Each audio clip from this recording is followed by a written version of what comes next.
বাঁচা সম্ভব ছিল, তবু তারা বাঁচেনি। হ্যাঁ, পাইলটদের সামনে ছিল প্যারাশুট, কেবিন ক্রুদের ছিল ইমার্জেন্সি ডোর। ইচ্ছে করলে জীবনটা বাঁচিয়ে ফেলা যেত, কিন্তু না, তারা ফেরেনি। কারণ বিমানের প্রতিটি যাত্রী তখন ছিল তাদের নিজের পরিবারের মতো। বাঁচার লড়াইয়ে তারা এক মুহূর্তের জন্যও নিজের প্রাণকে প্রাধান্য দেয়নি। শেষ মুহূর্ত অবধি চেষ্টা করে গেছেন কারো যেন কিচ্ছুটি না হয়, সকলেই যেন নিরাপদে পৌঁছে যায় তাদের গন্তব্যে। বিমানের ভেতর তখন আতঙ্ক আর প্রার্থনার কান্না মিশে গিয়েছিল একসাথে। একজন মা তার শিশুকে বুকে জড়িয়ে রেখেছিলেন শক্ত করে। এক দম্পতি একে অপরের হাত ধরে চুপচাপ অপেক্ষা করছিলেন শেষটুকুর জন্য।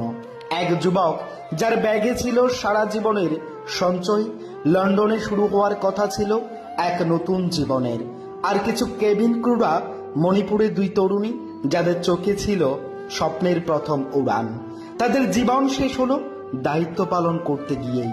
বিমানের ভিতর তখন ককপিটে পাইলটের শেষ ঘোষণা দেওয়ার সময়টুকু নেই, বলার সময়টুকু নেই, সবাই প্রস্তুত থাকুন, আমরা চেষ্টা করছি। ঠিক তখনও কেউ জানতো না আজই হবে তাদের জীবনের শেষ দিন। পাইলট খুব চেষ্টা হয়তো করেছিলেন, যখন বুঝতে পারলেন আর কিচ্ছুটি করার নেই, তখনও তিনি প্যারাশুট পরেননি। তিনি বেরিয়ে